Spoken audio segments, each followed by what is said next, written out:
Hello, you're listening to the Eric McKenna Project. Are you ready? All right, and welcome to the Eric McKenna Project. Got a hell of a guy in tonight. Adam Milstead, how are you, friend? Good. Thank you for having me. Great. Thank you for agreeing to do the show. Yeah. It means a lot to me. For those of you who don't know Adam, he is a MMA fighter. He's also an actor. And he also is a participant character originator of the funniest thing. It's called the Thirsty Outdoorsman, which we're going to get into rather soon. And again, thanks for coming. It means a lot. I am still a novice on the MMA thing. I recently had Eric Hibbler, who ran the Pittsburgh Fight Club. Yep. I had him in for a talk. It was fascinating to me. Well, yeah, and I actually saw that. And the funny thing is after Fight Club kind of went under, me and my coach kind of brought that back to life. Okay. The owner at that particular time was, he ended up hitting us up and he's like, hey, we need guys to come in, start this back up. We just rebuilt it after the flood. So yeah. We know Eric Hibbler and right on. See, great martial artist, and MMA world here in Pittsburgh, extremely small. Yeah. Everybody knows each other. Yep. All right, so let's just get right into it here because you're not originally from Pittsburgh, from Maryland, correct? Correct. Okay. And then how did you get to Pittsburgh? Sad story. Starting off. So my whole life, I lived for football. Love football. I'm 6'3". At the time in high school, I was above 200 pounds. So a lot of colleges kind of look at you and stuff. But my father, I lived with my dad pretty much my entire life. When I was a young kid, my mom gave me this idea. I guess her and my dad decided to split ways. Okay. And so she came up to me one day, and I think it was about 6 years old, and she had to make the hard decision. She's like, who do you want to live with? Do you want to live with your dad or your mom? Or you live with me? As a 6-year-old. As a 6-year-old. And I'm like, and I had seen my dad in like maybe 3 weeks or something, and I always love him coming around. So I was like, oh, Dad, I didn't know how this was for good or whatever. So anyways, he raised me up. He did an amazing job. He sacrificed so much to give me the things that we had, which wasn't much. Growing up in Maryland, Southern Maryland is a very wealthy county, Calvert County to be exact. Calvert County, yeah. Yep. And it's right on the Chesapeake Bay, and that's where I grew up pretty much my entire life. Wow. Before I moved up here, and it was beautiful, but at the same time, it was very hard to find work. And as my dad, he went to Penn State, he went to West Virginia Wesleyan, basketball player, but he never graduated. So, always had a hard time finding a job. Sure. So long story short, we lived pretty poorly. Okay. I mean, I didn't have a phone until I was 16 years old. I could tell you all their girlfriends that broke up with me because they never went over to my house. And the reason why is because I was too embarrassed to bring them over because we lived in people's houses, basements, motels. I grew up like, and a short story here, like the bus would come and pick me up at the motel that we lived at the time, and I was so embarrassed that the kids would see me at the motel. I would every morning leave early, run out behind the motel, and as the bus pulled up, I would run up and act like I'm always late and I'm coming from the houses behind. So yeah, sad, but it made me to who I am today. But at the same time, like I was thankful that the man was able to provide me a roof over my head and a fridge full of food. Absolutely. So come to about age 19.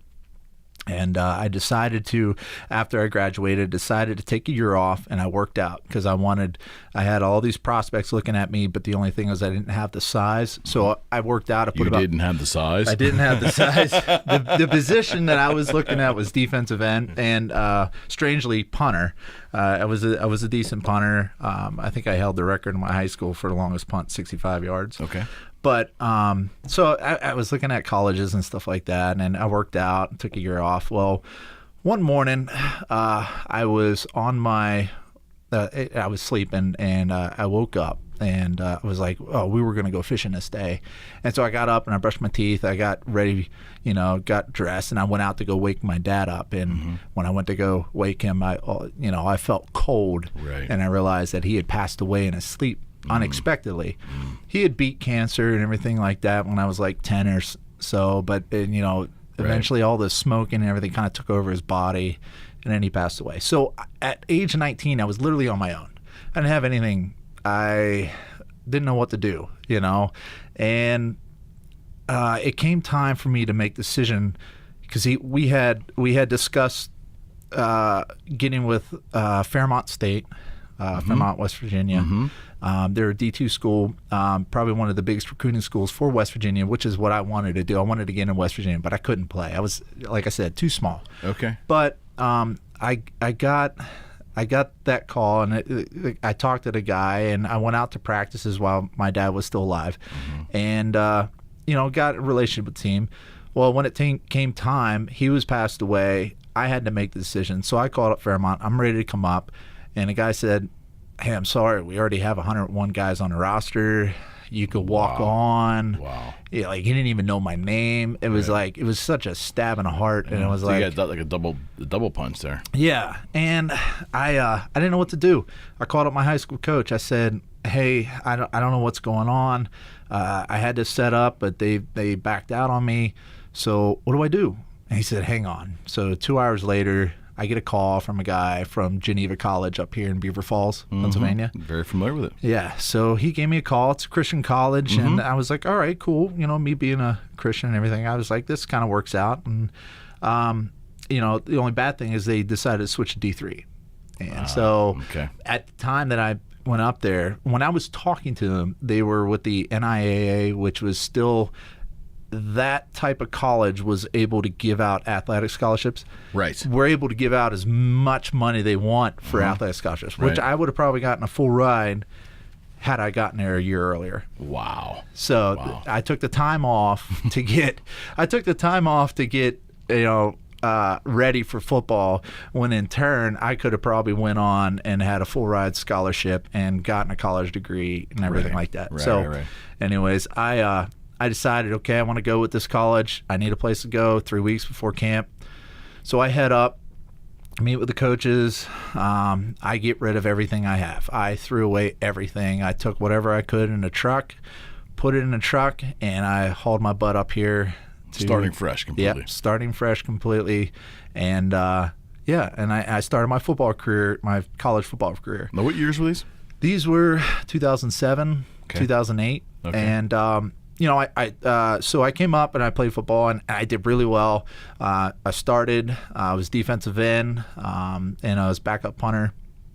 And I was like, okay, this is a good thing, but I've never played on turf before. And problem with that is if you're not trained in playing on turf, like, they don't tell you to go out and buy turf shoes. And so I had what I had. I had cleats on, just normal field cleats. And third game in, I tear my ACL on the football field. Okay. So here I am, 3 games in, half a semester in, and I tear my ACL. I have to go get surgery. I get surgery, and I'm basically out for the season. Right. And in that sense, the coaches themselves kind of like pushed me off. They didn't really care too much about me, but beforehand I was stressing to them that the college is constantly asking me for payment, that they come up to me and they pull me aside, they pull me out of class. I go in and I talk to the HR, and they're like, hey, we need some sort of payment. And I said, I'm 19 years old. Right. I've talked to hundreds of banks. Nobody is willing to give me $20,000-$30,000 to go to a school without somebody to sign on. I didn't have anybody to sign. Right. I didn't have anybody who was willing to help me out. So I had to make the decision. And after my ACL tore, the coaches were like, don't worry about it. But as soon as I was nothing to them, they kind of like stopped helping. It's a harsh reality there. Huh? It is. And I understand, because as a college, especially a college coach, your job is to create results and good results. And if you don't have anybody there to create those results, your time and energy shouldn't be really focused on that. It should be, making sure you keep your job, making sure that, your kids are doing good and that you're performing well on the football field. And I got it. And it took me a little bit to understand that. But beforehand, I had a lot of anger and sure, absolutely. Yeah. So I had to make the harsh reality. I went into the office one day. I was crutching in. My grades were slipping because I wasn't able to make the class. I just had surgery. I was hyped up on pain pills. Yeah. So I went into the dean's office and I said, "Hey, I think I got to call it quits. I mean, this was my dream. This was my dad's dream, and nobody in my family has ever had a college education, college degree." I was like, "I guess I got to give it up." I don't know what else to do. I can't afford it. Nobody's willing to give me $20,000-$30,000 to go to school. So what do I do now? And he said, "Well, sign on this paper." And that was basically, I dropped out of college, and I watched all my friends and everybody get their college educations while I sat around working hard ass jobs. Wow. So, yeah. Wow. That's a punch. That's a gut punch. It is. And you the more you go through life, the more you learn, the more you get better at it, and you stop making bad decisions. But I mean, when you're 19, you're 20 years old. You don't have that much life experience to that point anyways. No. Especially when you're thrust out in that situation. Sure. Like, my dad passed away. All of a sudden, the landlord is coming to me for money. Right. And like I said, I had a part-time job. I did what was necessary to make sure that, if anything bad was to happen, that we would have a way out. But now it's like, okay, all my money's going into this place that really wasn't like worth paying for. I mean, you basically down in Cabot County in Southern Maryland, you pay for the waterfront property, you pay for the property that looks nice. It's not really, you don't have jobs there to support you, so it kind of sucks. But, no, I get it. Yeah. So what happened from there? Well, so I ran into a really hard time. I mean, I got life like put me in the crosshairs and pulled the trigger. That's the best way I could describe it, because so I decided, all right, I got to do something. I need work. So I went. Well, the first thing I did was actually I got a place to live. I needed a place to live. I couldn't live on campus anymore, obviously. Right. So I got a place to live. It's like $500 a month, and at the time, that was a lot of money. That's a lot of money, probably, huh? Yeah. For a 19, 20-year-old kid, absolutely. And nobody's there to help you. Everybody that's there that is in college, and they're getting taken care of by, they got food, they got shelter, whatever. I didn't, so I got a place of my own, and I struggled big time to find work. I spent the next 4 months trying to find work. I could not find it. The only thing I was able to find was working at a YMCA for $7.15 an hour, which was minimum wage at that time. And it was part-time. It was only 4 hours. The economy wasn't helping at that time either. Oh, my goodness, no. The economy sucked. Yeah, the timing was not good there. So, $7.15 an hour, and busting my butt at a YMCA. And the only reason why I worked there is so I could work out for free. I still had the dream of, I want to play football. I want to play professional football. I want to get to the NFL, Canadian League, Arena League. I don't care. Just I want to get paid to hit people. So, which kind of conspires into the next story. I know where we're headed. Yeah. So, and I ran into just bills were coming in and they were getting so high, and I kid you not, within a 3-week period, my bank account was shut off for overdraft. Credit cards shut off. My cell phone shut off. And my car got repoed. Oh my gosh. So, yeah, all in 3-week period. I mean, it came down hard on me. And I was like, man, what do I do? And it's like, and then eviction notices started coming. It's like, okay, I lost my transportation. I lost the place I'm living in. I lost any way to store any type of money. Right.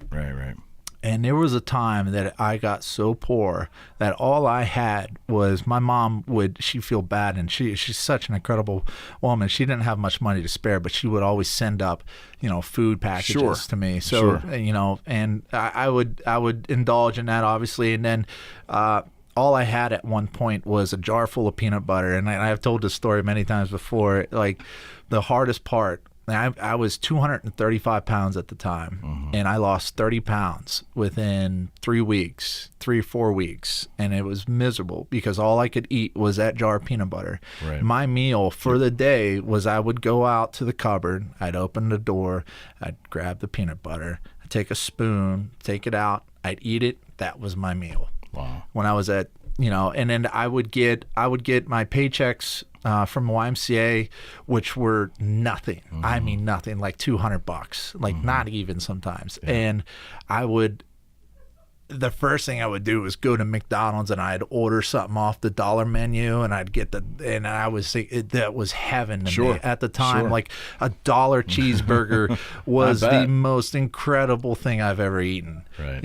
And it was extremely hard. And eventually I moved out of there, and I had gone to other job placement areas, like I forget what they're called, but they basically, what you do is you go down to the computer lab and you type in your resume, and then you send it out to all these people, and eventually they'll come in and talk to you. So I had eventually found a job working at a fiberglass plant. It was a fiberglass, they built like fiberglass walls for tractor trailers. Okay. It was a miserable job. Okay. I mean, I'm talking like you're in a 120-degree environment. Right.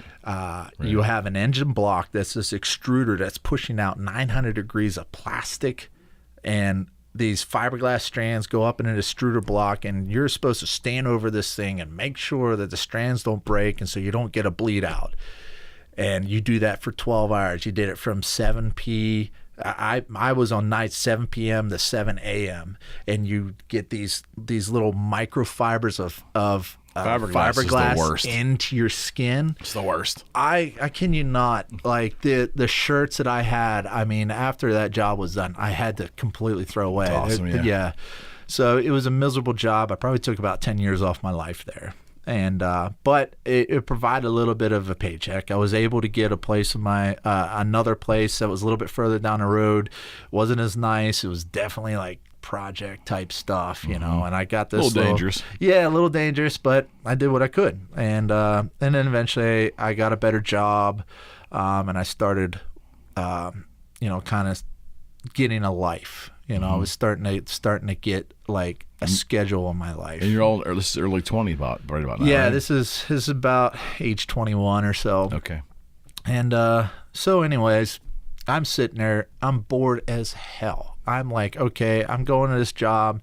I'm working at I'm a security guard. I'm a security supervisor at this point. Okay. And I'm delegating these people's work tasks and stuff. So it was good, and it was a stable job. But I was bored, man. I was like, my life is so unfulfilling at this point. Like, my whole life, I would sit in bed and I would put on headphones and I would listen to music, and I would play out in this music as if my life was in a movie, or if it was if I was playing that song, or if I was doing something incredible with my life, something motivating. And I would do this constantly.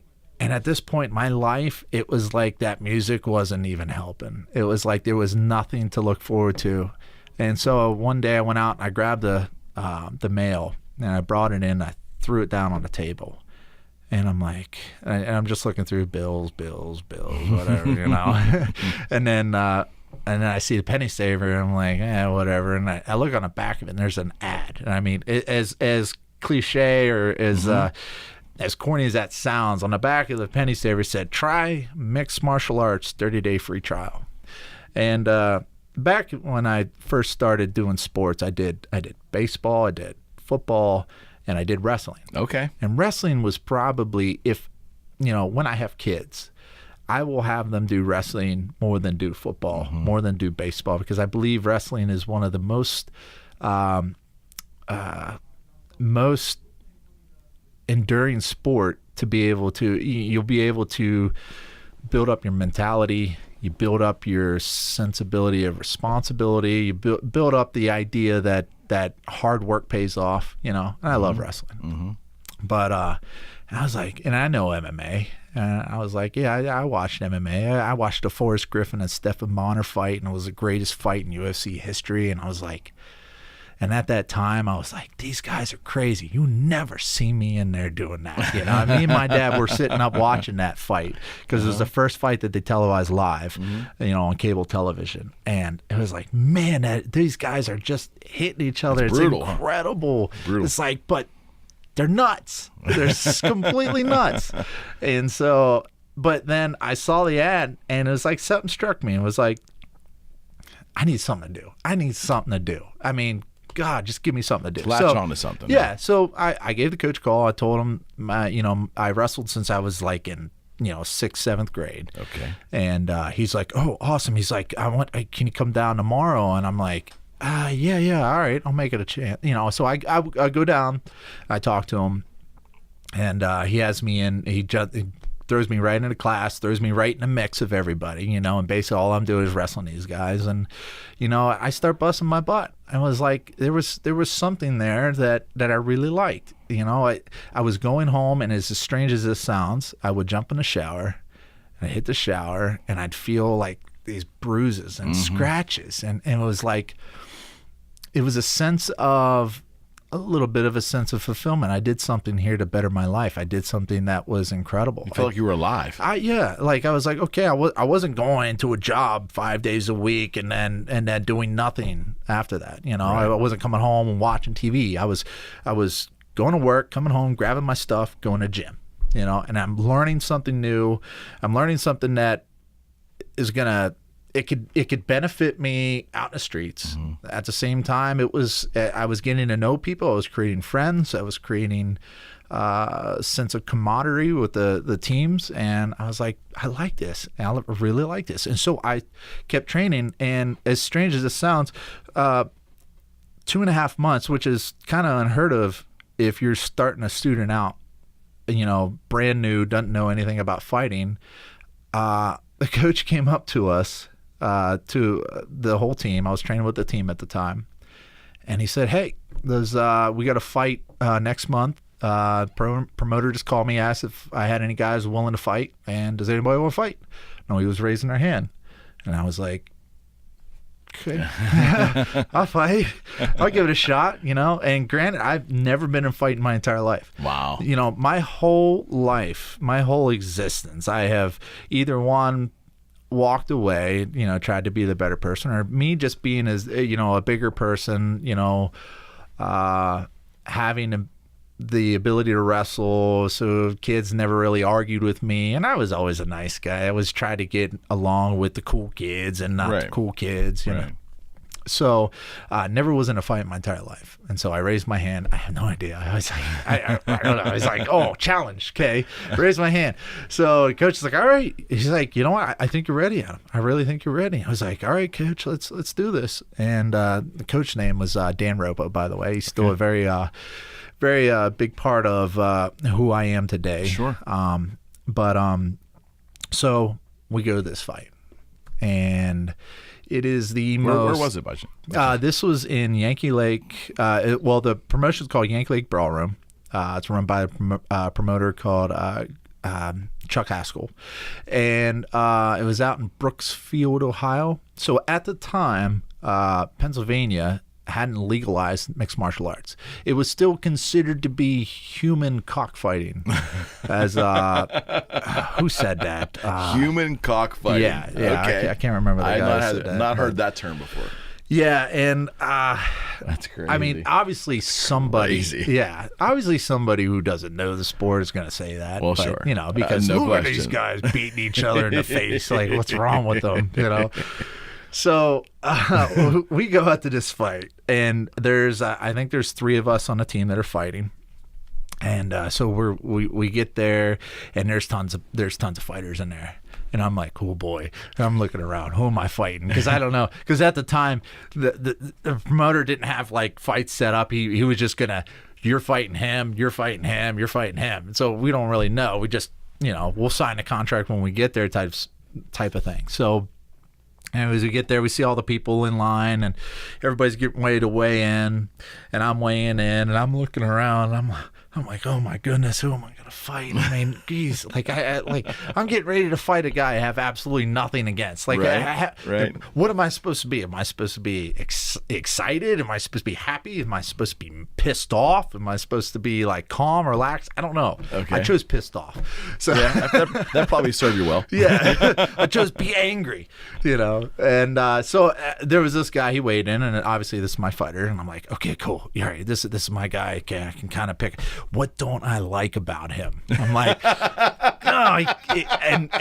and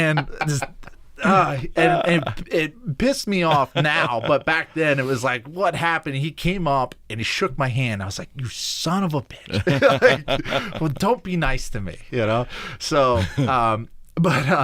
so anyways, he went to his team, and we're warming up back, and I'm freaking out. I'm talking to my guys. I'm like, oh man, like, you think he's big? And they're like, Adam, you're big. Like, they're like, no, he's pretty muscular. Like, what are you talking about?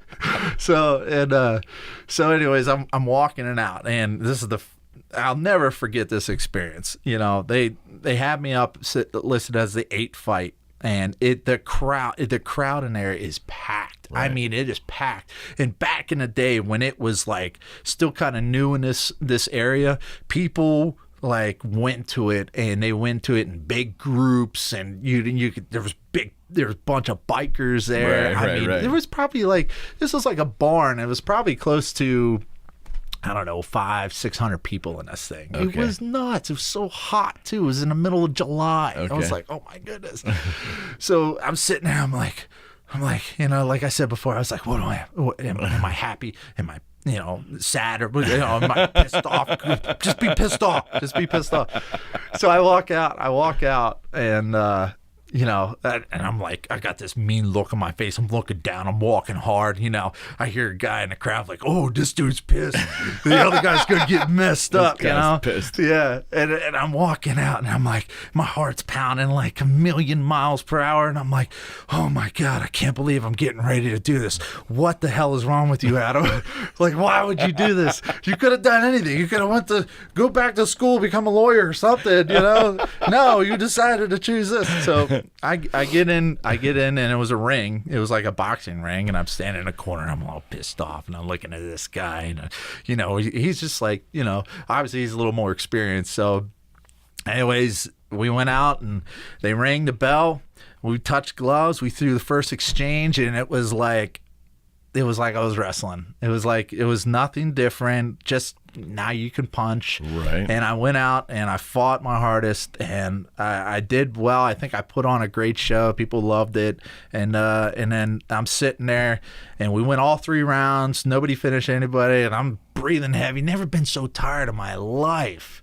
I was so after that fight, my lungs hurt so bad, and I'm sitting there. I'm thinking like, oh man, I don't know what happened. I don't, everything was like a blur right there, and all of a sudden they raised my hand, and that was the greatest feeling. I bet. Greatest feeling. I was like, I can't believe I just did it. I can't believe I just entered in, fought somebody I had absolutely nothing against, and you won. And I won. And still to this day, I'll remember. I got out of that ring, shook my coach's hand, thanked him. I shook the other guy's hand too, and we're sitting there, and I'm getting my gloves unwrapped, and my coach came up to me. He said, Adam, he's like, I'm going to tell you right now. He's like, you got a bright future in this sport. And it has stuck with me ever since. And that It has been the one phrase Dan Ropo has ever said to me that has probably helped me the most in my career. Just him being so experienced as a martial arts instructor to be able to tell me that. And I was like, and I took that to heart, and I just kept going. So, that's as simple as that. That was it. That was the moment. That was the moment that thrust me into this miserable life. We call mixed martial arts. You don't seem too miserable. Nah. I'm happy the way things turned out. I'm happy that they were able to I was able to experience the things that I experienced. And so take it from there. So you had the bug, obviously. Mm-hmm. Now, had you lost that first fight, do you think you still would have had the bug? Yeah, It was in you. It was in me. I needed that. I needed it. It didn't. I don't think it mattered so much as I won or lost. It just mattered the feeling, and it mattered the experience and the ability to want to fulfill your life. Mm-hmm. That was most important to me, was being alive, like you said before. Just living in the moment, doing something that you're completely outside your comfort zone, and just do it. Because I told myself this before I truly got in there and accepted the fight. Like I said, Adam, there are probably 99% of the human population wouldn't have the ability to be able to do what you're about to do. Mm-hmm. Take pride in that. No question. Yeah. So and I took pride to that. I took it to heart, and I did what I could to make something of it. So what year was this now? This was 2000. I want to say it's 2008, 2009. Okay. So at this particular moment, okay, like I said, I got the bug. Right. And I said, well, let's see how far we can go with this now, Coach. Okay. So I started training. 6 days a week. I'd still working full-time job. Still working full-time job. I'd get up in the morning. I'd run before my job. My I'd go God, to my you're job. Rocky. Yeah, pretty much. Yeah, just the Pittsburgh version, not the Philadelphia. And so I get up and run. I go to work. I come home. I grab my stuff. I was so excited. I grab my stuff and I go to gym, and I'd get there. Like probably 45 minutes, an hour early. And I would sit there and I'd create this medicine ball workout. I had it all laid out on a printed page on Excel, and it looked great. And I would follow that every single day. It was miserable. And none of the guys like to do that. They're like, Adam, stop putting us through this.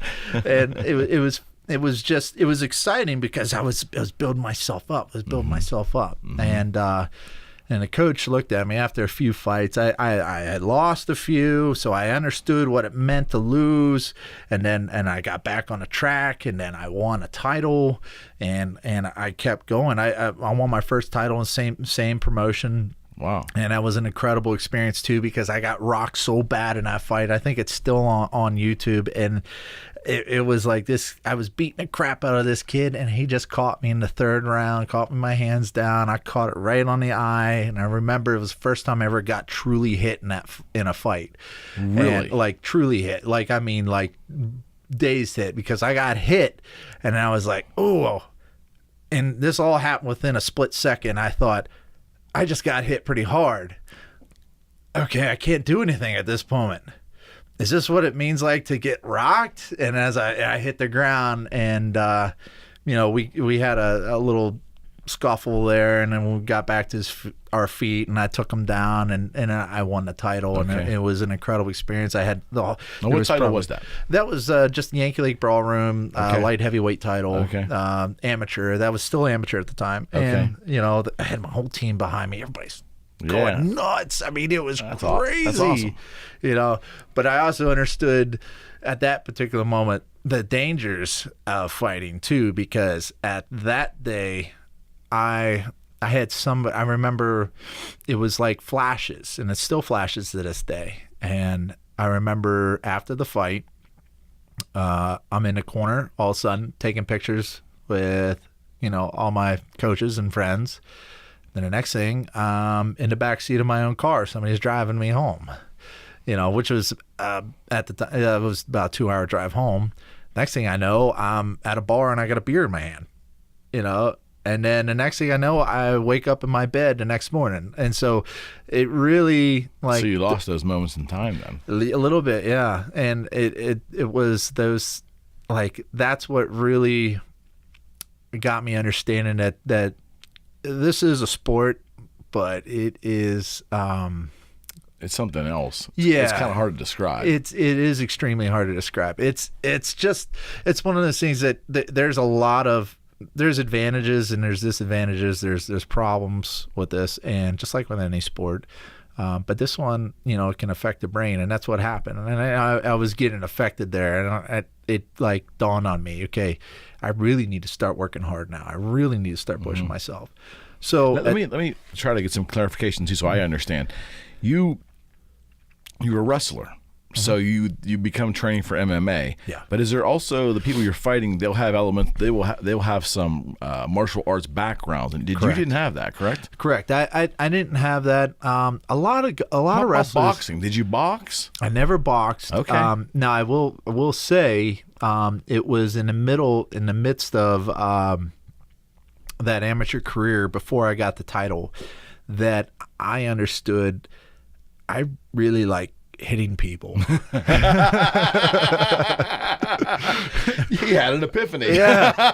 It came. I was fighting. So I wrestled the whole time. When I was training, when I was fighting, I'd wrestle these guys. I'd take them down. I'd try to submit them. I'd do ground and pound and win fights that way. Right. Until I went up against a better wrestler than me. And then I was like, I got to stand with this guy because he's a better wrestler. And so I decided to stand with him. And it was in the middle of the third round. And I just threw this Hail Mary of a punch, an overhand, and it landed right on his jaw. And he dropped like a ton of bricks. And all I heard was just the whole place just lit up with like people screaming, throwing things. It was nuts. It was like I just did that. And I was like, I'm gonna learn how to be a better striker. So I started working with one of the best boxing coaches in the area, probably almost in the country. Is Tommy Ankello. Okay. He's trained Roy Jones Jr. He's trained Quan Kimbrough. He's trained the Pittsburgh kid. Crap, his name is escaping me. I don't know why. I get hit too much.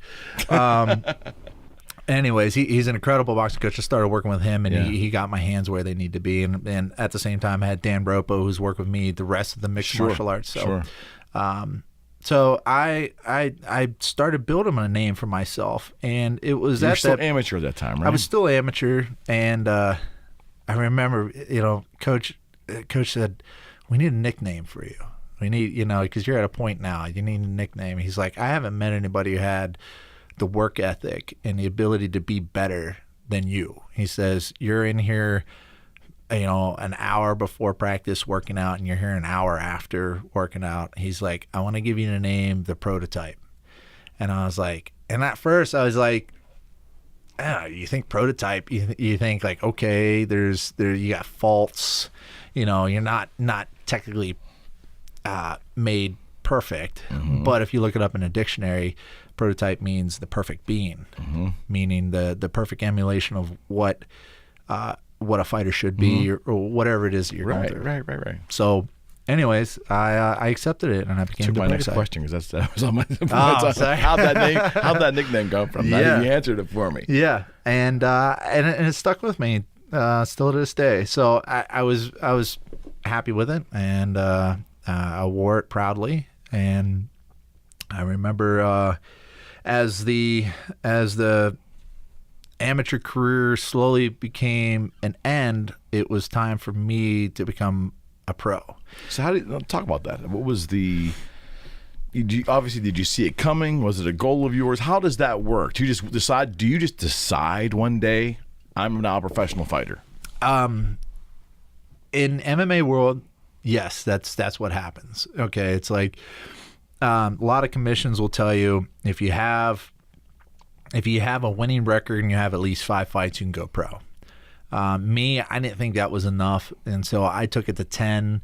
I went 10-2 as an amateur, and I had 3 titles in different promotions.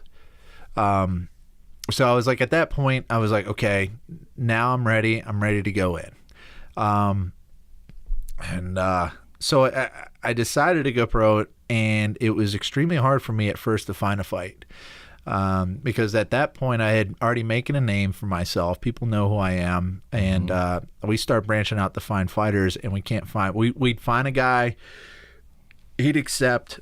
2 weeks later he'd pull out, again, really? And it was, I think at the time, everybody was throwing fights up on YouTube, so they would have my fights up on YouTube. They go and research me and tell me they didn't want to fight. And considering that'd be disheartening. It was, and flattering at the same time. Yes, like okay, you're scared of me, but at the same time, damn it, I need to fight. Come on, man. Right. So I eventually got hooked up with a promotion called NAAFS, North American Allied Fight Series. They were out of Ohio. Still at that time, Pennsylvania was still illegal. They were starting to like understand it. It's not human cockfighting. It is a sport, and it's probably, and I still to this day I say it's safer than football. But so it was out in Ohio, and my first fight 3 weeks prior to that, I was sparring with one of Tommy Ankelo's boxers, and he's a really good boxer, really well-rounded. His name was Andres. I can't remember his last name, but anyways, he ends up hitting me with a little bit of low blow. I drop my hands, and he comes across, and this is just sparring. He comes across a left hook, and just like hit me, and my head stood here. My jaw went that way. Wow. Okay. I backed up. We kept fighting. I said, "Oh, I gotta stop. Something's wrong." And like I bit down. I was like, something's wrong. I didn't. That day I went out to go eat, and I could barely eat a piece of lettuce. I was like, what the heck is going on? So 2 weeks later, I keep, I go to, I knew a buddy of mine who was a dentist. He had an x-ray machine. We took some x-rays. He said, oh, you just broke your tooth. You broke your wisdom tooth back there. I was like, oh, cool. All right, good. I'm fine. So I go into this fight, and I'm fighting this guy, good wrestler.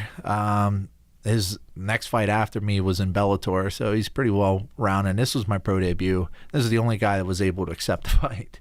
So we went out there, we scrapped, we put on a decent show. He took me down, the ref stood us up. I did some stupid spinning back kick, and I landed in the wrong stance, and he hit me. And I dropped like a ton of rocks. I woke up as he was coming in, and I went to go try to take him down, and refs pulling me off. Everybody's booing because they said it's way too short of a stoppage. Sure. So I lost my pro debut, my professional debut. And I was like, what the heck? I was like, I don't know why I got dropped so easily. And then 2 days later, I go to another buddy of mine who has another x-ray machine. He goes and looks at it, and he says, dude, he's like, your jaw's broke, like completely broke. He's like, I was like, no. He's like, you're, at the time, you're like 3 or 4 weeks ahead. He's like, there's no reason to wire it shut, but it was completely broke. It's probably healed, and what it looks like, it looks like it's healed in the right place. Thank goodness. Huh? Yeah, so that was the worst. I did not, I like food. I didn't want to have to throw my food in a blender. So I was like, God, I just don't want to wire my mouth shut. Don't do that. I don't want to have to sip my food through a straw. So anyways, I dealt with that loss the best way I could. I lost on Saturday. I got back in the gym Sunday morning, and I started training, and I kept going, and I kept pushing myself. And the funny thing is, and kind of like a prolific moment, for me, when I was growing up, I never really said I wanted to be a professional football player. I told myself I wanted to be a professional athlete. And so it was the moment where I signed a contract for my pro debut where it hit me, and it dawned on me that I am now living that dream. You did it. I'm a professional athlete. Granted, people say, oh, anybody can become a professional MMA fighter if you have a couple wins or whatever, but still in my mindset, it was like I was proud of myself to be able to do that. So I wore that with some pride. Sure. But at the same time, I lost. I lost my professional debut, and I was like, I thought I was the next best thing since sliced bread, and turns out so it was humbling, man. Extremely humbling. And so like I said, I got back in the gym, and I just started training my butt off on Sunday, and then got with a strength and conditioning coach, a good friend of mine, Mick Morrill, who he is actually the owner of Fight Club. Not to kind of put some drama into things. He was the true owner of Fight Club, and after the flood, when Eric Kibler left, Right. me and Coach Dan Ropo went up to start that program up again. Coach ended up going back to his place and kind of focusing on his gym, and I stayed up at Fight Club and I worked at that gym. And I helped build up the program there. I worked with the kids. I was there from 12 to 9 o'clock at night every night, so I was there all the time and helping to build up the program. And eventually Mick ended up getting me in touch with a guy by the name of Scott Umberger, who was my strength conditioning coach at the time. And I remember I went to go talk to him, and he looked at me and he said, "How much do you weigh?" I was like, 210. He's like, "You fight in a 205-pound division? You only lose 5 pounds?" I'm like, "Yeah." He's like, "You need to be heavyweight." He's like, "Look at you." He's like, "You have a frame that should be holding about 250. Okay. And I was like, "Ooh, okay." There's some big boys in the heavyweight division. But lo and behold, I didn't realize that was going to be the thing that was going to really propel me in the right direction. So I fought light heavyweight. I was like, okay, I trust you. You work with, he trained some of the Penguins at the time. He was training Craig Adams. And so we started training. We put on about 25, 30 pounds, got about 235, and was pretty, I moved well. I did really good. And I said, "What do you think? Do you think we could drop down to 205? He's like, "No." He's like, "I'm going to fight heavyweight." I was like, now heavyweight goes from 200. So 205, 205 pound is anywhere from 185 to 205. Okay. But heavyweight is anywhere from 206 to 285 pounds or 265 pounds. So there's a good bit of difference between both of those weight classes. So I'm like, okay. Huge. Yeah. So I'm like, all right, let's do this. If you trust me, I'll do it. I'll fight my butt off, And so the next fight, this is after my loss, my pro debut. I went to heavyweight division. I went up a weight class, and I fought down in West Virginia. And I fought against a guy by the name of Nate Bryant, and I had one hell of a knockout. I knocked him out while he was on his knees getting back up, and I broke my hand in the process. You can see there's that fourth almost metacarpal. Like missing a knuckle or something. Yeah, it should be there. Yeah. But anyways, I broke it back here, and it was an incredible knockout. It went viral. People started talking about me, new heavyweight guy, and I got on the mic. I said, "I'm in the heavyweight division now, and so none of you heavyweights are safe," So, and then I kept going. I kept fighting. I kept busting my butt. I said, "Okay, let's see how far we can go." I like the heavyweight division. Okay. Why? Because I step on the scales eating a double cheeseburger in front of all these guys, piss all the lightweights off. I don't care. Understood. Yeah. And and I go in and I fight these guys, and I got more cardio. I'm faster than they are, and I'm hitting just as hard, and I'm knocking these guys out. And I'm like, man, this is incredible. And then came the time when I had already established a pretty good record. I think it was 7-1 at the time. Okay. And I was so adamant about fighting in UFC. Like, I was like, okay, I know I can compete with those guys. I know I can do it. I want to fight, So I started this social media thing. I got on Twitter and I started tweeting out all the officials of the UFC. Dana White, Joe Silva at the time was a matchmaker. I started tweeting these guys, and I did that for months on end. I had people retweet. I had people share my stuff. I had people talk about me. I did interviews. And at the same time, I kept taking fights. And then one day it hit. Like, I'm sitting there, and Joe Silva was the heavyweight matchmaker. He was the matchmaker for the 170 pound to the heavyweight. Okay. And then you had, oh boy, he's escaping my head now. You had a lightweight matchmaker, and I was tagging him as well. Okay. So all of a sudden, a lightweight matchmaker ends up replying to one of my tweets. He said, "Hey," he said, I seen your stuff. He's like, "Here's Joe Silva's email. Go give him a call. I think he wants to talk to you." Okay.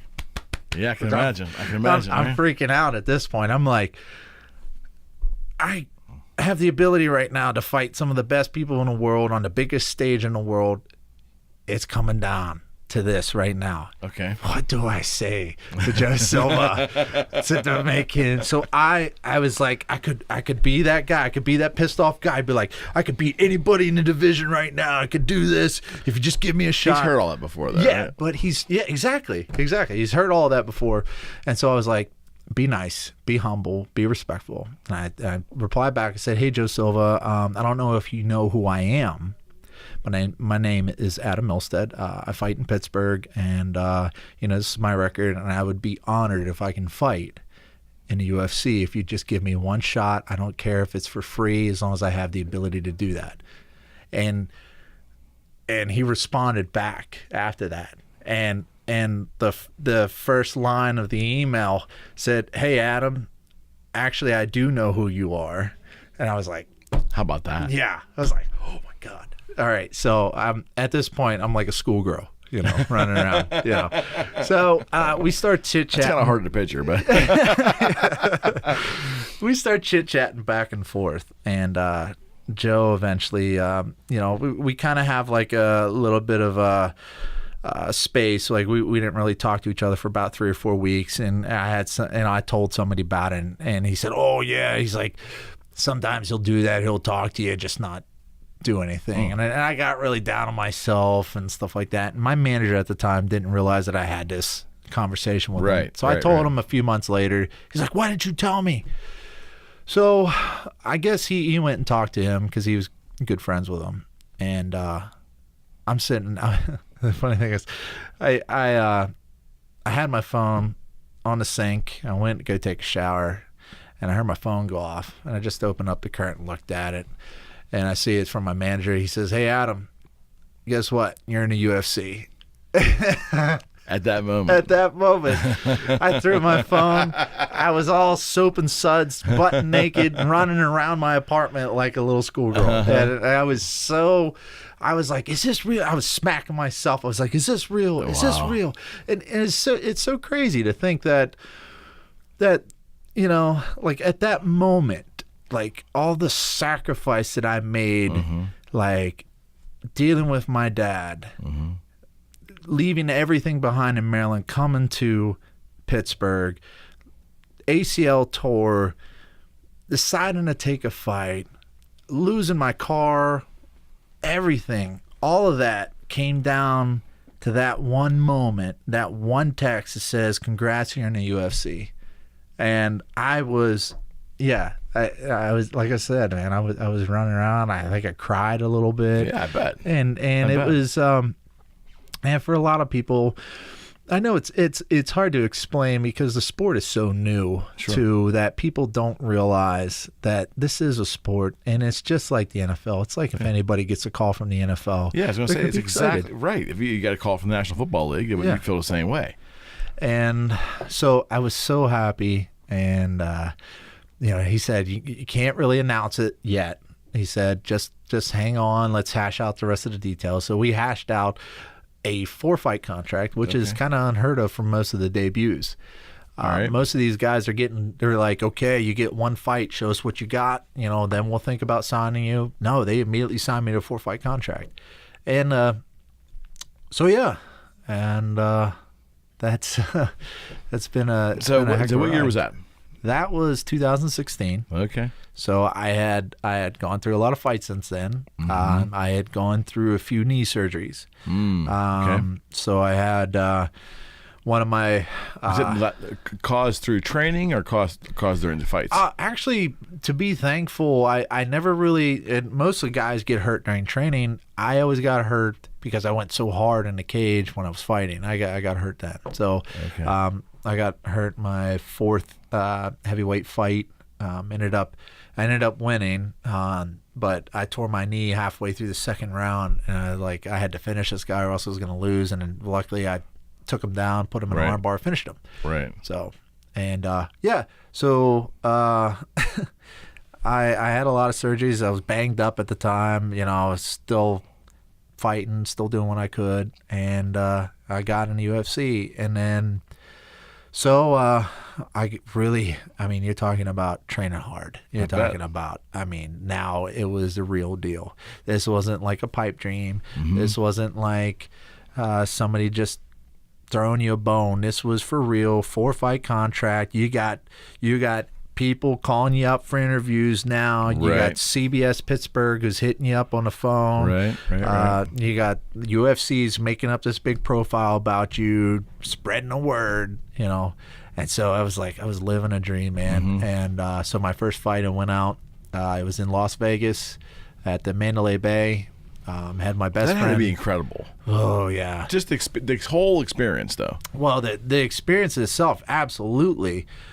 Walking into Mandalay Bay in Las Vegas for my first fight in UFC, I remember we get there on a Tuesdays because they do a lot of media stuff. You get there Tuesday, Wednesday, Thursday, Friday, and then you fight Saturday.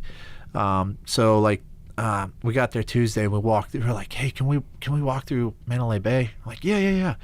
So we walked through and it's this huge arena. Like my last fight before I fought in Mandalay Bay, I fought in a parking garage at Meadows Casino. We're warming up. I'm warming up my pad holders, and we got to stop to let cars pass. Wow, that's crazy. Yeah, and now I'm fighting in one of the most elite, promotions in the world. Yeah. And so we're walking through, and we look up, and we see there's a poster of Chuck Liddell, Tito Ortiz, Hoist Gracie, all the greats, all the people that you grew up watching that originally got you excited about fighting. Right. I'm getting ready to share the same arena that these guys fought in. And so... so on a typical, when you went to Mandalay Bay, how many fights were on a card for that night? There was anywhere from 10 to 13, 14 fights. Okay, so to think about that, you were one of potentially 20 to 25... there are 26 people total. Yeah, that was fighting in the world for the greatest promotion in the world. Yeah, and wow. Yeah, and it was incredible. If you look back at the video of me entering the UFC cage, my first fight there. I was looking around. I was so mesmerized by all the stuff. There's cameras in my face. Did it feel overwhelmed? I tried not to let it get that way. But there were at times where, I remember I hit my feet. I can remember it. I hit my feet in the canvas, and the canvas felt different than all the other canvases. And I was unsure. I was like, is this what, real high-end stuff is like? And I felt the cage. I felt the links in the cage. And they were a little bit thicker, a little bit more sturdier. I rubbed my hand at the top of the cage, and I could feel that there was nothing there to get you cut. It was just smooth. There's Bruce Buffer. He's introduced me in there, and I'm like, and at this moment, it's like that was did Rogan there too? Did Joe Rogan do that stuff? No, it wasn't Joe Rogan's. Brian Stan and John. I can't remember his last name either, but they were commentating. Yeah. I think I had quite an impression of Brian Stan because that fight, I fought my butt off, and I fought against a guy by his name is Chris De La Rocha, and he's actually a really good friend of mine now. He's lives out in Oregon or Washington. But we put on probably one of the most epic prelim heavyweight fights you ever want to see. We were the very first fight of the card, so we had to set the tone, and we went out and we just did a slugfest. Nobody was taking down each other. It was just blood, snot everywhere, and we were just hitting each other so hard. And I remember, and they say in fighting, Mexicans have a hell of a head on them. They're extremely hard to knock out for some unknown reason, and Chris De La Rocha lived to that. And I remember I hit him, and I have this huge knuckle now because of him. And I've hit him so many times that the ref, while he was standing still fighting, came in and stopped the fight because his face was so bloody. Wow. It was like I had blood. I have the shorts and the gloves still framed in a shadow box. Sure, yeah. Just blood everywhere. They were white shorts, and they were just full of blood. So, and it was just such an incredible moment to get my hand raised in that cage, and I got a chance to speak to such a loud, such a big audience. It's incredible. Yeah, and it was Memorial Day weekend, and I told So everybody. basically, what, 3 years ago? Was it 16? Yeah, about 3 years ago. Wow. And so I got my hand raised. They went up and they asked me. It was like, I forget what they asked me, but I responded back. I said, yeah, it was a heck of a fight. We just went back and forth, and I just want to say thank you to everybody who's helped me along the way. Who's my 3 coaches who've been there. I want to thank the men and women in uniform who sacrificed so much. And Right. so and it was like one of those moments. I told him, I was like, I'm nothing more than a blue collar American just living a dream, and I'm just happy to be able to do that. And the funny thing is that held true throughout my whole career. I never stopped working. At that point, I had gotten on working a gas and oil job, and I was starting to make decent money. I was starting to put money away. I was starting to build a life for myself. I was getting a decent apartment at the time. I got a decent car.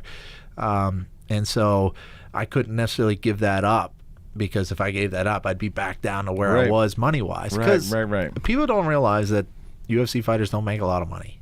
That fight there, I was scheduled to make $11,000 for stepping on the scale, making weight, and then double that if I win. And of course, I doubled that, and they gave me a little bit more for a good performance. I think they did that for him as well.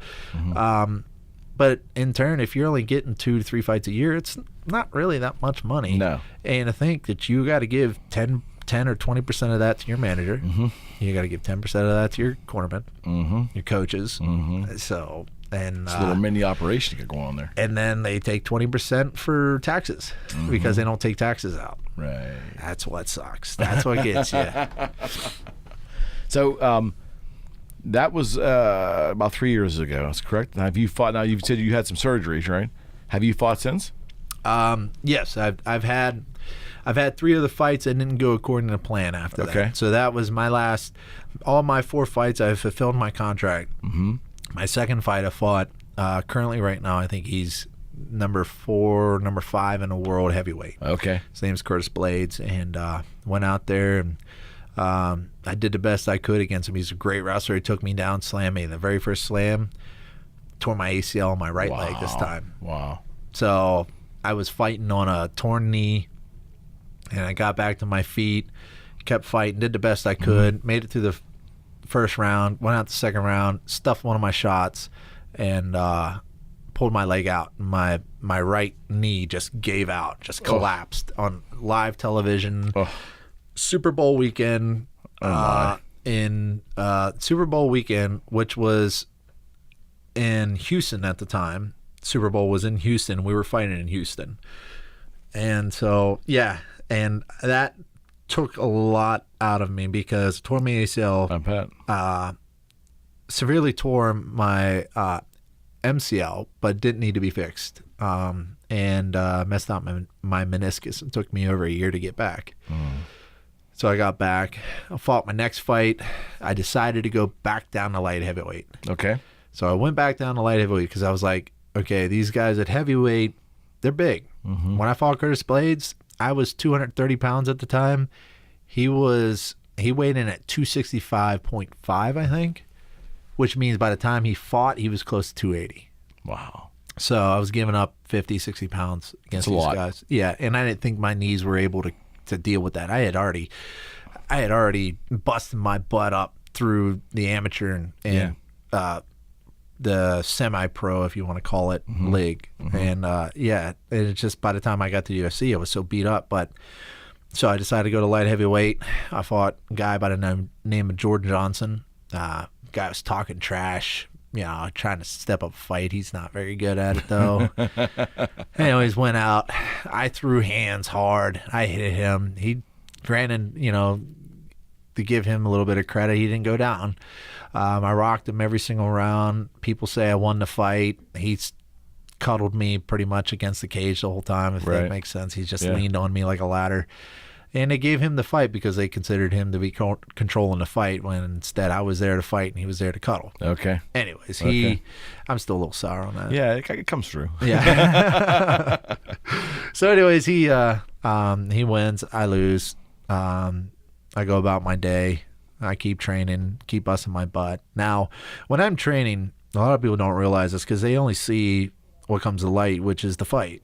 They only see the interviews. They only see the time I'm in the cage. They don't see the time when the camera's not on, which is me busting my butt. Which is most of the time. Yeah. And at the same time, I'm still working a full-time job. Now, granted, I'm going up against guys who are doing this as a full-time job. Right. I'm doing this technically as a part-time job, less than a part-time job. So on a pipeline's pretty rigorous. The hours can be rigorous. I'm working anywhere from 10 to 11 hours a day, sometimes 12. Then I'm getting out, going home, grabbing my stuff, going to the gym, and I'm training for 3.5 hours. By the time I get home, I got about 4.5, 5 hours of sleep. I get back up in the morning, struggle to get in the shower, can barely move, miserable. Go to work. And no amount of coffee is going to set you right there, buddy. Nope. And and then I go to the work, and I come home and I do it all over again. I do it 5 days a week, and it just takes such a toll on your body. You need sleep. You have to have sleep. That is the most important thing. And that was the one thing I lacked in the most, and my body never recovered, never really did much. And I'm not trying to make excuses, but they're there. And that is the wholehearted. That is the reason why I didn't do as well as I should have, is because I couldn't make the commitment to give up the job that I was working, that I busted my butt so hard for. Sure. You know, because I grew up poor. I grew up eating peanut butter. You know, living on my own. I was, coming home to eviction notices, coming home to my car not being there because it was repoed, coming home to, bills upon bills. And it was I don't want to go back to that. And so nobody would. No. And I was at a point in my life where I was making money for myself. I was actually making more money than what UFC fighters make. So, but anyways, I still tried. And my last fight was in December of last year. Fought a guy who just come up to the Contender Series on Dana's White Contender Series. And this guy was a long and lanky southpaw. It was good. I could beat him. Took the fight, trained my butt off like normal, and went out there. It was out in Milwaukee. It was December 15th, I think, 2018. And the guy I walked into a hornet's nest. Probably the ones, and I told myself, like, every loss that I had at this particular moment was either being a controversy loss or I had injured myself. Okay. That was the only way I lost. Right. And I was like, if I'm going to lose, I want somebody to beat the shit out of me. Yeah. And this guy beat the shit out of me. Okay. Well, and you're humble enough to say it. I have no problem saying it. I mean, he did what was necessary to, he did this full time. He got with a big camp. He had coaches behind him every step of the way. Like I said, I still worked a full-time job. And went out there, and he clipped me the first part of the round. I went down and got in my guard, and I'm holding him, and I'm thinking to myself, and this is where I lost the fight. I lost it within 45 seconds of the fight, and I'm sitting there, I'm holding him, and I'm like, Adam, I was like, you shouldn't have gotten dropped by that shot. Like, you've taken too many shots in your life that your brain and your jaw is like, something's you were wrong. Thinking that while you were in that ring. While I was fighting, I was still throwing elbows and punches and stuff from the bottom. Wow. And I was thinking, I was like, that shouldn't have happened. I was like, win or lose, Adam, you're done after this, man. You're done. There's no really? you have a life. I want a wife. I want kids. Sure. I want the good American life, and I'm not going to be able to do that if I'm eating soup the whole damn time, because I'm watching all these guys getting out of the UFC and boxing and stuff like that, and they're showing signs of what's that, CTE? Oh yeah, well, football players too. Yeah, exactly. And I don't want that. I don't. So want all that's anybody, running through your mind while you're in the ring. while I'm fighting a guy, and eventually I get back to my feet. We scramble to my feet, and he sets up this beautiful knee, throws this left knee, and hits right on my liver, and I drop like a ton of rocks. And I remember I'm sitting there, I'm curled up. and he's punching me, and a ref comes up, and I can hear him. It's like, Adam, I need you to do something. I need you to do something. And I'm telling myself, I'm screaming at myself in my head right at this moment, like, just get up. You've seen these guys get dropped by liver shots before. You're always screaming, why don't you just get up, just deal with it? But something was different. Something was strange at this particular moment. And I was so seized up, like my whole body had stopped moving, and I couldn't do anything. I told the ref I can't do anything, and then he stopped the fight. Which, like I said, I ran into a hornet's nest. That guy did a great job. Michael Rodriguez is his name. Did a great job. He won the fight, and I'm sitting there. I'm curled up in a cage, and the doctors come over to me, and they grab me, and they're like, Adam, you all right? You all right? Get up. And I'm trying to take off my gloves, and they're screaming, Adam, don't worry about your gloves. We got to get you, let's get you out. Let's get you out. And I'm like, no. And I can't speak. They're like, don't worry about your gloves. Don't worry about your gloves. And I'm taking them off, and I'm like, finally I get one off. And I just completely ignored the guy. Just like, screw you. I got a plan, and I take off my gloves, and he's like, what are you doing? And I get up, and I leave him back, and I lay my gloves down in the middle of the cage, because I knew that was it, and that was my plan. So if I didn't win this fight, I was going to retire. It's my last one on the contract. Right. I wanted to save a little face. I wanted to be able to not have the UFC to come and tell me that you're cut, because that would be, fulfilled your call. You retired. Yeah, because it would be heart-wrenching on me to have them say that to me. So I was like, I'd rather put my gloves down, call it quits, because number one, I'm not going back to fighting in parking garages again. I'm not going back to fighting for pennies. It's too hard of a sport to do that. I made it to where I wanted to be. I got here. I fought the best in the world. I'm fulfilled. Yeah. So, and that had to be a good feeling, though. And despite all the pain, obviously a huge disappointment as well. Yeah. But if you could actually walk away and say, I'm fulfilled, how many people don't say that to themselves ever? Yeah. I was able to accomplish the goal that I set out for. Whenever my coach told me, hey, you have a bright future in this sport, I said, let's see how far this goes. And in the midst of that, I decided I want to be in UFC. And I got to UFC, and I fought, and I did what I could. And I realized that, people have limitations in life, and and I accepted them, but I kept moving forward. And I was happy to be able to retire the way I did, lay them down, because John, one of the commentators at the time, and Paul Felder, they realized what was happening.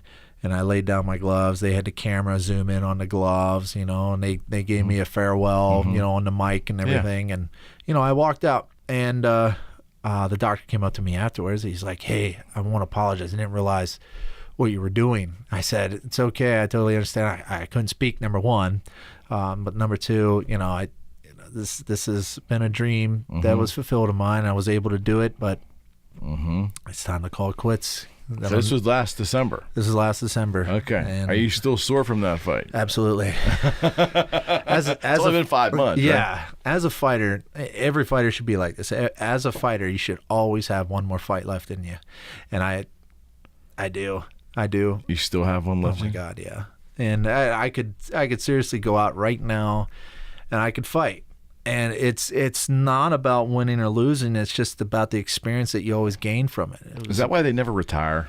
Is that why they keep coming back? Yeah, because it's an itch. You can go to these smaller time local fights, and you can get the itch. I do that too. When I go and I support some of my other teammates when they're going to fight local shows, I go there and support them, and I'm like, that dude right now has a spotlight on him, and I miss that.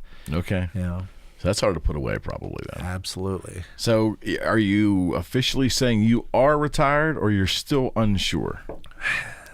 Hard to say, huh? I plead the fifth on that one. You plead the fifth, okay. Yeah. Well, talk a little bit about, let's leave the MMA, because I'm fascinated on two fronts. First, let's go into the acting part. Okay. Because there were some names that I read about, and some names that were dropped earlier on. Oh, boy. But, yeah, and I'm kind of fascinated. So how did that happen for you?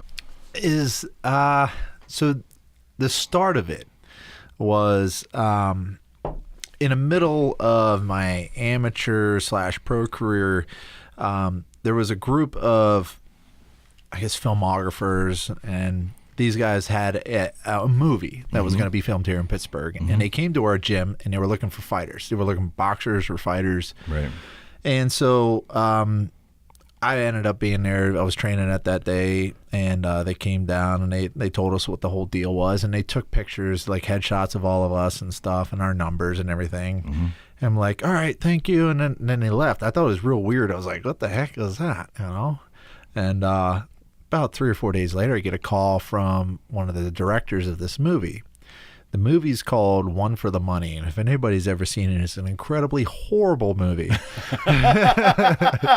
It's with At least he's honest enough to say that. That's it's with Katherine Heigl, John Luciano, little guy, right? Yeah. Yep. I like him. And he ended up being a really, really awesome guy. But anyways, they called me up and they said, hey, Adam, we want you to be like a extra. And I'm like, oh, okay, cool. This is interesting. I've never been on a movie before and stuff like that. And I'm thinking this is going to be a bunch of guys running around with like little video cameras and stuff like that. And I get there and they don't tell me who's a part of it. And I get there as Katherine Heigl. I'm like, oh, I know her.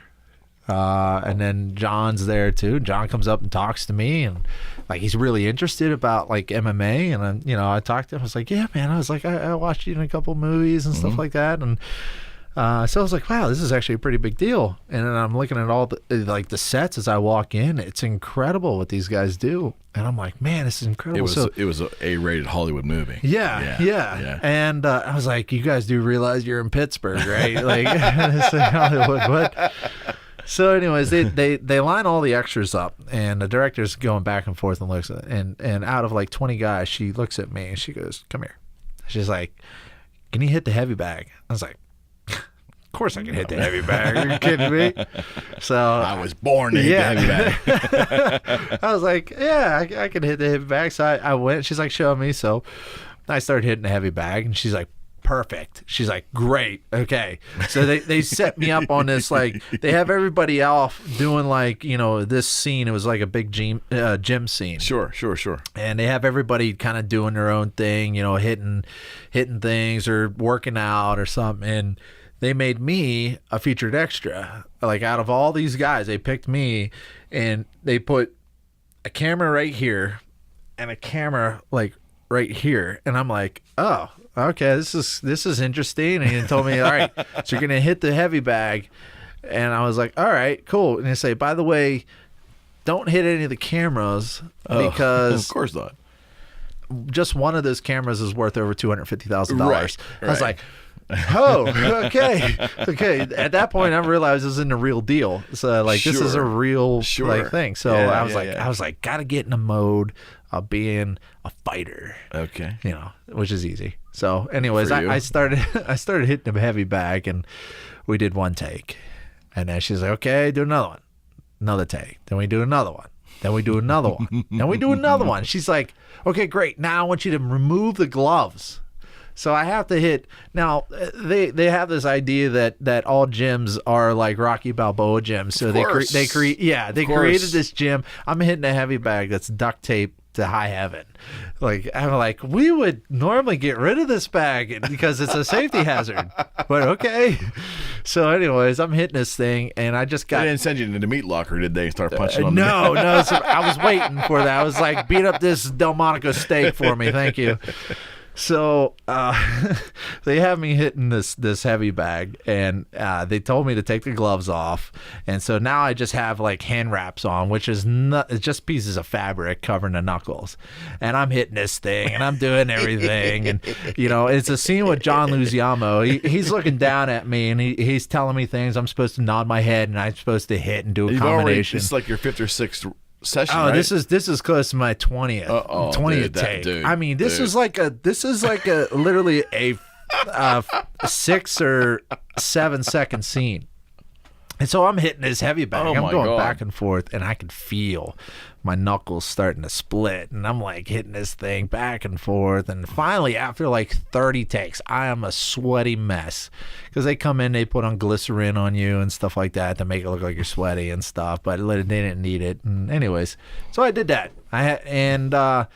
It was an incredible experience because I realized that just in one scene, there is so much work that goes into it. There's no question. There's That's the incredible movies, amounts though. of work. Uh-huh. Yeah. And it can be, all that work could be like 20 seconds of the movie or 10 seconds of the movie. Yeah, absolutely. And I at that point I got a new found respect for actors because I was like, oh, these guys aren't just a bunch of It's stop and start all the time too. Yeah. And that's the thing that would drive me insane. Yeah. It's Yeah, it is a lot of stops, move the cameras, different angle, add some more lighting, take some away, add some fog effect, whatever. And so anyways, I really enjoyed it to the point that the last scene, they brought me back for another scene. We did like a kind of a gunshot scene in the gym. And it was really fun. It was interesting to see how everything kind of, turned out as far as like, them doing these little they set charges up on mirrors to bust, so they had demolition crew come in, it was a lot of work. And anyways, money. Yeah, there's a lot of money amazing involved. how much they spend to make a movie. Yeah. And so I was really happy. I shook the director's hand. I was like, thank you for the experience. And so that was my first like introduction into like Hollywood type movies. And so the next movie came up, and again, this was the fight before I ended up tearing my knee before the UFC career started, and I was 2 weeks out from that fight, and I was in a gym training, and one of my sponsors at the time hit me up, said, Adam. I was like, yeah, what's up, man? He's like, do you want to be in a movie? I was like, absolutely, I love it, because they actually paid you pretty decent. If you were like a featured extra, they paid you decent. For that amount of work for 2 days, I think I made like $800. Oh yeah. I was like, yeah, that's good money. So I was like, yeah, absolutely. They're like, all right, take a headshot of yourself and send it to me. I'll send it to them. So I did that, and then a director calls me up. He said, hey, he's like, we got a scene we want to do, like it's just like a fight scene. It's like literally an MMA. You'll be in a cage fighting somebody. We want you to come up. I want to look at you before the actual filming starts. I was like, okay, cool. So I get up there, and I have no idea what this. I'm thinking again, this is probably like an indie film type stuff. I didn't have my hopes very high. I get up there, and they said the movie's called Foxcatcher. I never heard of it before. And I go into this building, and they bring me in, and it's pretty high end. They got some high end cameras, and like people were running. They direct me to the director, and he's looking at me. He's like, yeah. He's like, we have this idea that we want this Russian fighter. He's like, you look Russian.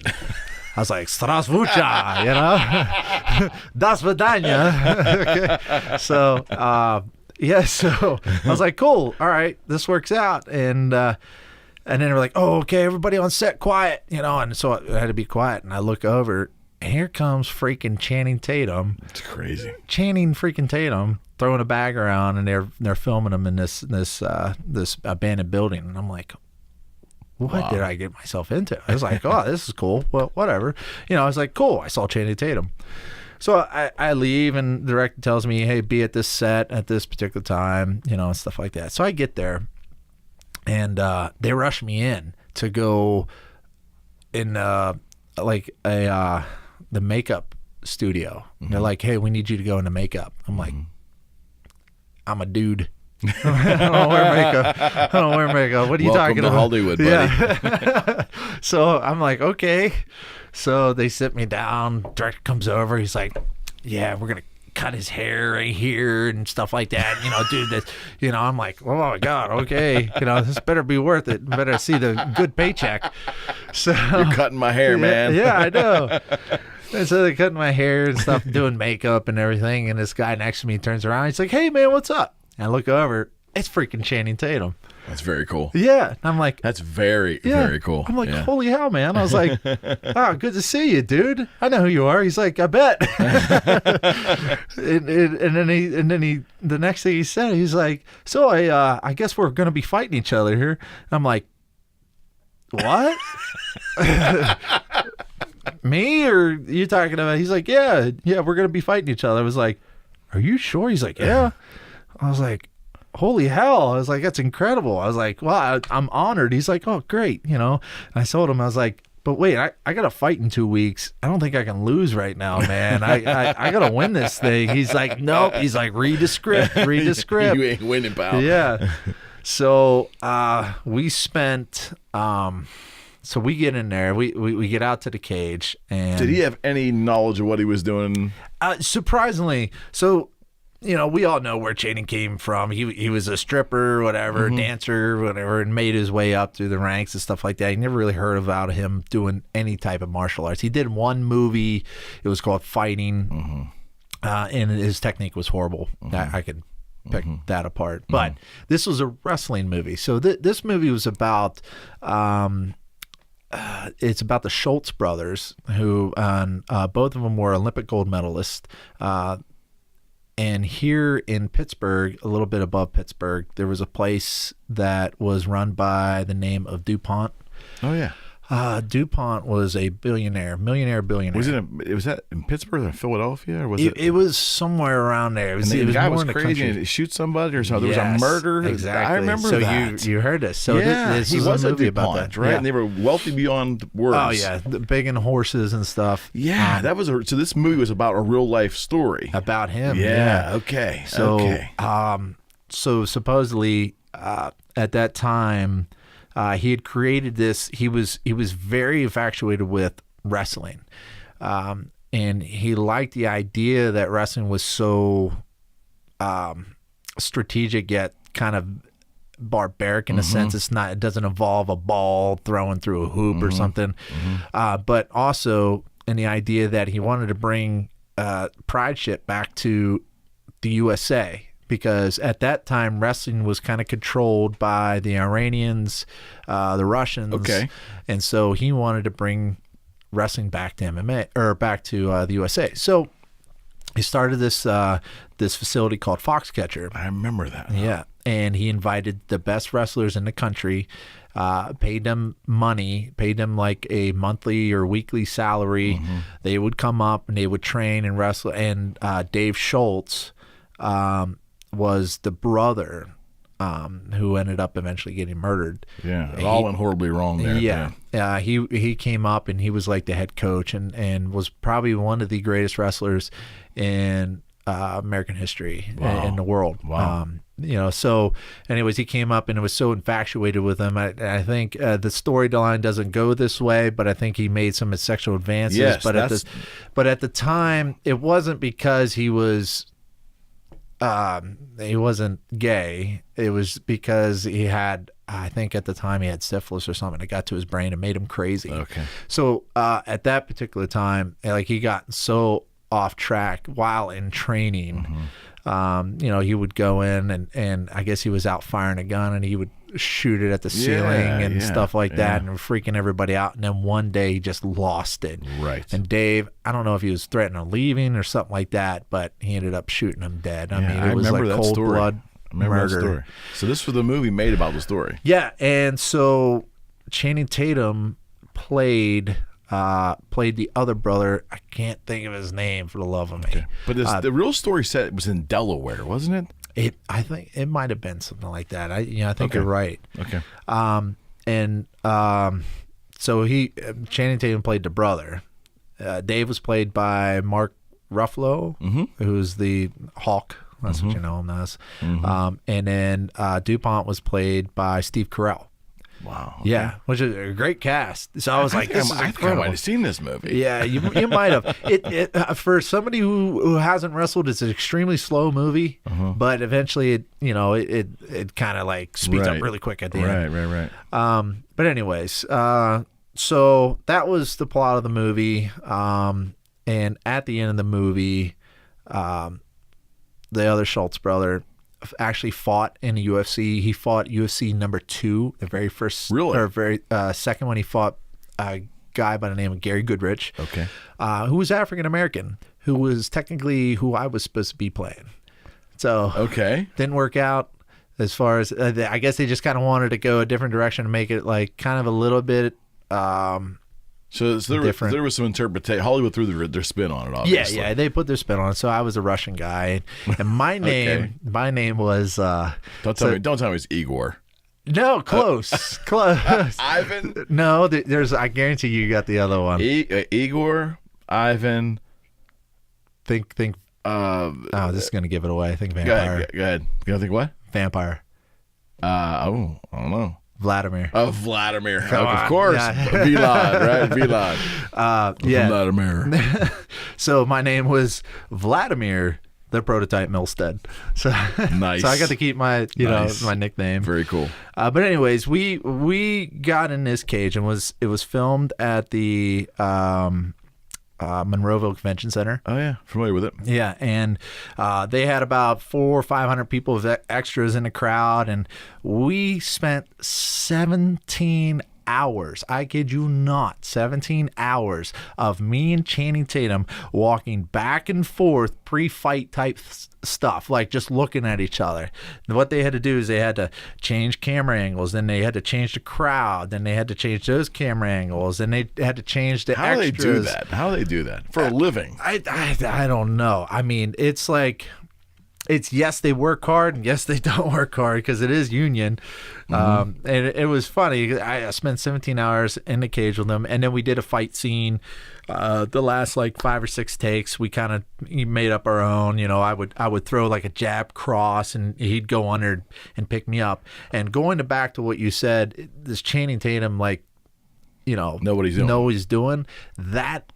He did. Like, he was trained by some really good wrestlers, and it shows how much of an athlete he actually is. Now, I'm doing everything I can to sing his praises, but at the same time, I mean, you know, legitimately, he picked me up and threw me on my side. Like, I'm 235 pounds at the time. Yeah. And I remember he picked me up so high one time. We had a beautiful scene. This was incredible. It was like, everybody was like, yeah, this is great. He picked me up and he slammed me. And, you know, I went and I was trying to hit him and stuff like that. And the director goes, cut, perfect, amazing. They go over and look at it. And they're like, what happened? What? They're like, Adam, come look at this. Like, look. So they look at the camera. My foot hits the camera. Hits one of those $250,000 cameras. I was like, don't take it out of my paycheck, please, please. It was his fault. I wasn't in control. He picked me up so high over the cage that my foot hit the camera.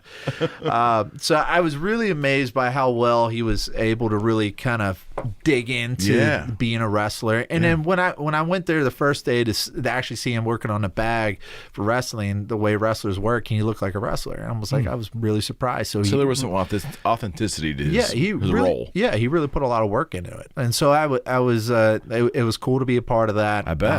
But the greatest part was at the end. We were done. They called it a wrap. They wrap on the whole movie. I was like, yeah, that's cool. I got to be a part of the very end. Sure. So me and Channing we're talking at the end of the runway. And we're sitting there chit-chatting because he's interested about, you know, my fight. And I was like, come to my fight. I swear to you, I'll get you the best tickets. He's like, oh, I wish I could. At the time, he had a baby on the way. Right. And all of a sudden, this security guard's running at us. He's like, go. We're like, what? And I swear to you, we look, and around the corner, here comes a horde of girls coming at us. I'm like, yeah. Him not so much. Like, you were like, you bring it on, baby. Go. And Jenny's like, oh, come on.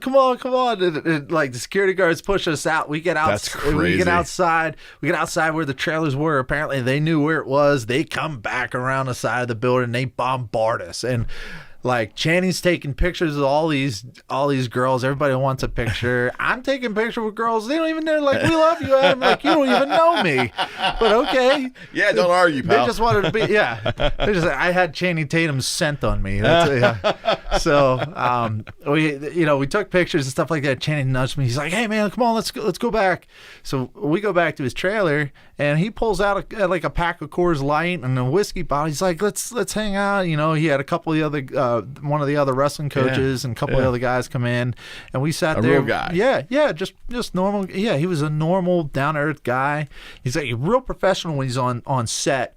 But when he's outside, he's just like, he wants to have a good time. So we hung out for like an hour or two afterwards, drank, had a good time. I had a long drive home, but it was like a surreal moment for me. I was able to like live kind of like a Hollywood star. Yeah. It's like, look at this, man. I had girls like screaming my name. I was like, come on, you That's don't know. Very, very cool. Yeah. It's a good story. Yeah. So when you get home and you reflect on it, and I'm sure you probably did, and that's another amazing thing that happened to you. Yeah. And that's a one-time kind of event. Yeah. As opposed, but you made it as a professional athlete. You made it into the UFC, and you fought in the UFC, and you won your first fight in the UFC, and now you're like acting with Channing Tatum. Yeah. It's just crazy how that happened, right? It's amazing. That's good stuff. This whole crazy world that I live in for mixed martial arts, like the idea of always wanting to pursue my dream as a professional athlete has opened so many other doors in my life, and it's incredible because I wouldn't have had these opportunities had I not had the people in my life to be able to present them to me. I was given so much from people who just liked who I was, and I never had a mean bone in my body. It doesn't matter who I was, inside the cage. Outside the cage, I was just a normal guy. I just wanted to get along with everybody. Like I said, back in the day, I always wanted to be friends with the cool guys and the not cool guys. Sure.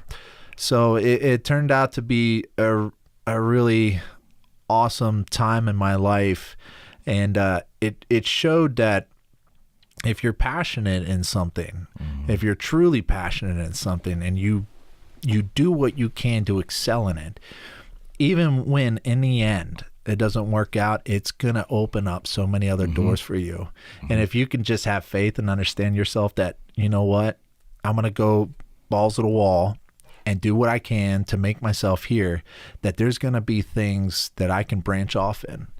So life is a road, man, and you take it, you travel it, and sometimes it's got nails and glass on it, and you got to step off for a little bit. But like I said, it's going to make you a better person in the end. And well, what's this cool thing I'm seeing on social media with you? The Thirsty Outdoorsman. I need an explanation because I've checked it out. Yeah. I still I'm not sure I know exactly what's going on there. All right, so the Thirsty Outdoorsman. So again, throughout that whole spiel of stuff, right? I'm an outdoorsman. I love to fish.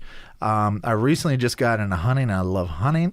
I love conservation. And while I was going to Geneva, one of my goals also, other than becoming a professional athlete, was to become a biologist, because I wanted to help the environment. I wanted to work with either the Chesapeake Bay Foundation or just an environmental type of situation. So I really wanted to do something that I could be happy about. So my dad always told me, he's like, you'll never work a day in your life if you're happy. Without a doubt. Yeah, and great advice. Yeah, and he said, don't take the money, just be happy. And this is coming from a guy who worked dead end jobs to support me. So, so I wanted to do that. I want to become a biologist. Wanted to work in the outdoors. Wanted to do things for the environment. And in the mindset of that too, I also loved hunting and fishing. And one of those things that really got me on it was what if I could be somebody who could help draw somebody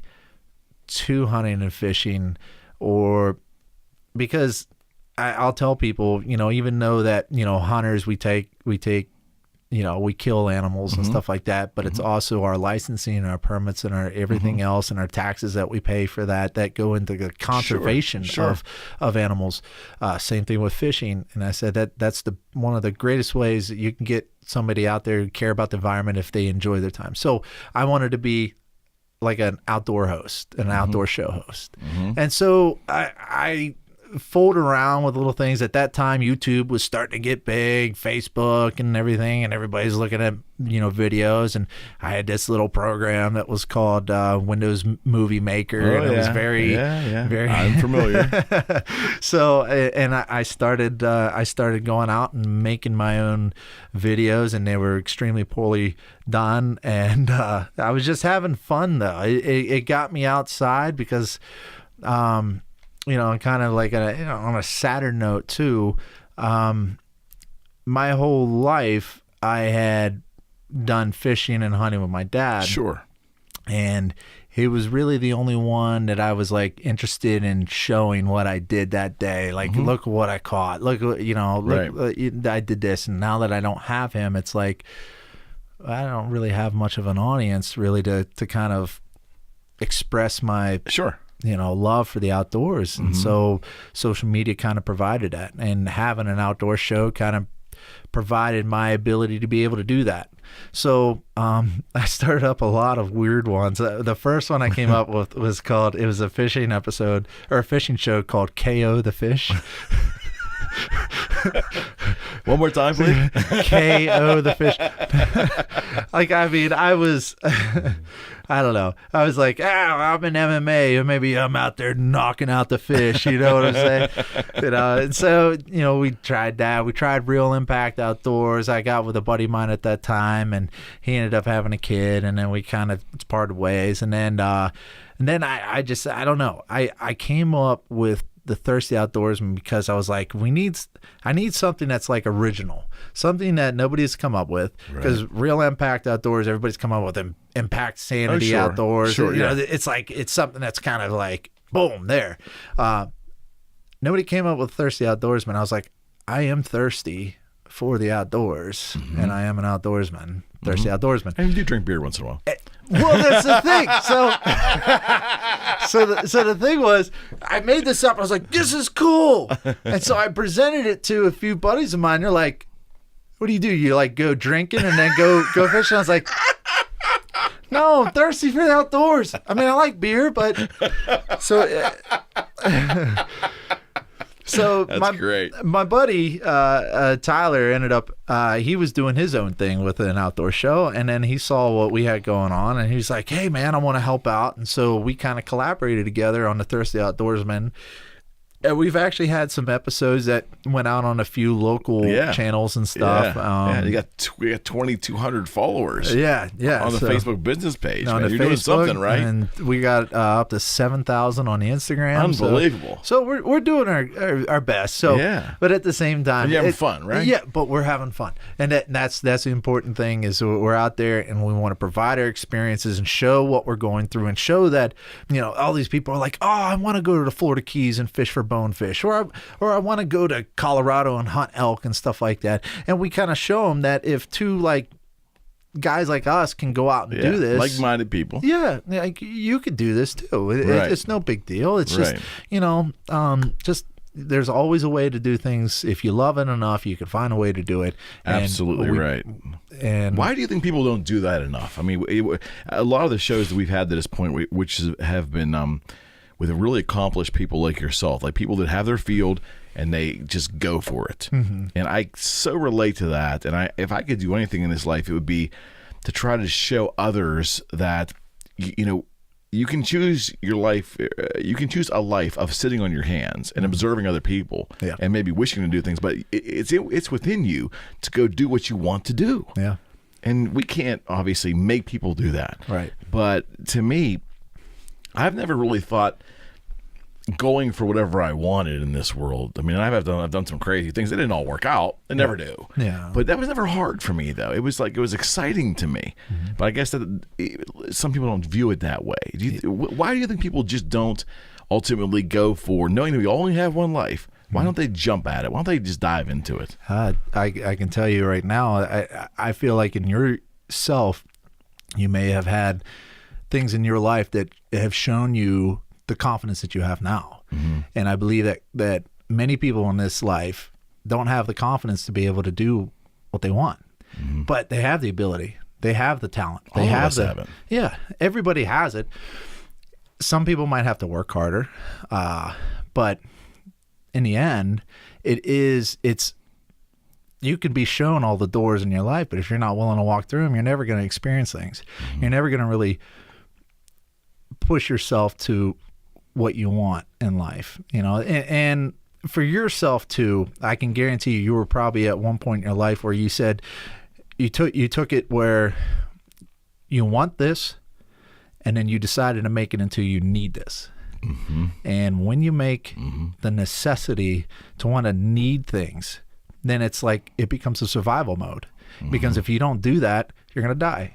You're going to die, whether or not it's inside or not. Yeah, absolutely right. You're like, I have this life. I have one life. I have an opportunity. If I don't go out and do everything I can, then by the time I die, I'm going to be surrounded by those dreams and goals that I've always wanted to do, and I'm going to live with the worst experience anybody can ever experience in this life, and that's called regret. Yeah, the big R word. Yeah.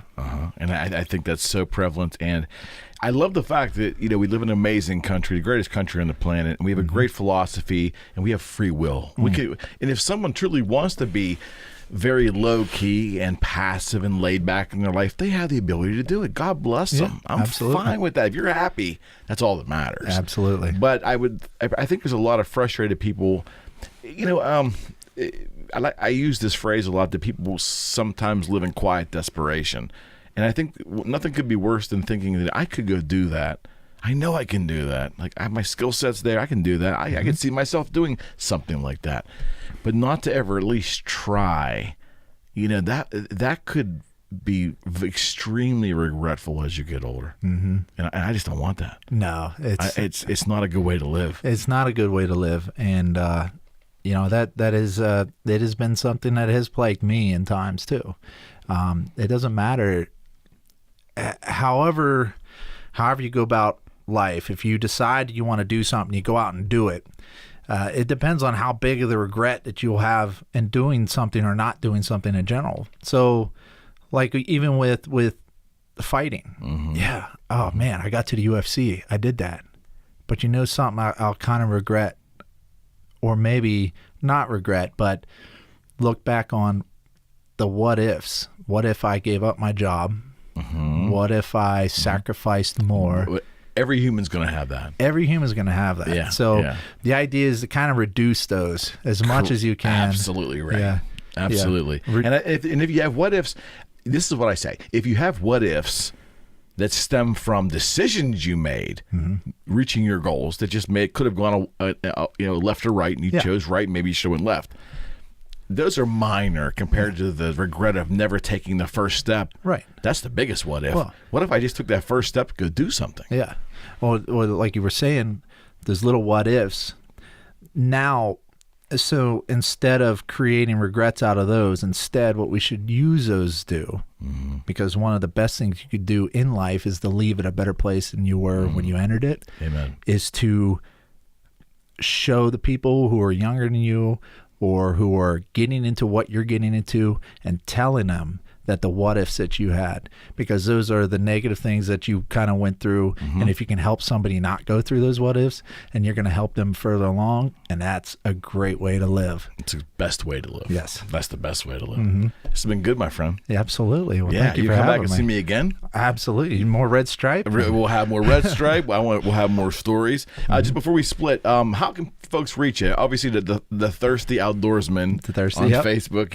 You can't miss that as well. I mean, that are you? So you're so well spoken. I will give you that. Have you thought at all about what about the announcing part of MMA? Have you thought about that for you? I actually have. Okay, and I can see you doing that. Yeah. Here's the thing, though. It's like that would drive you crazy because we want to jump in the ring, right? That's it. Absolutely. It's like, okay, do I want to live in that, or do I just want to wash my hands and kind of focus on other things in my life? Yeah, sure. Well, it's less blows to the head, right? Yes, absolutely. So, but yeah, I mean, it's a life that I lived, and I lived it well. And like I said, I will always have one more fight left in me. You know, it may happen. It may happen. But until then, I'm going to live for the outdoors. I'm going to try to act and do things, just live outside my comfort zone. Yeah, because that's where the good stuff is anyway. That's where the good stuff is. That's how you make it. So, all right. Salute, my friend. Yes. Come back and see you soon. All right. All right. Absolutely. Adam Milstead, friends. There we go. Another one in the books. Thanks so much for joining us.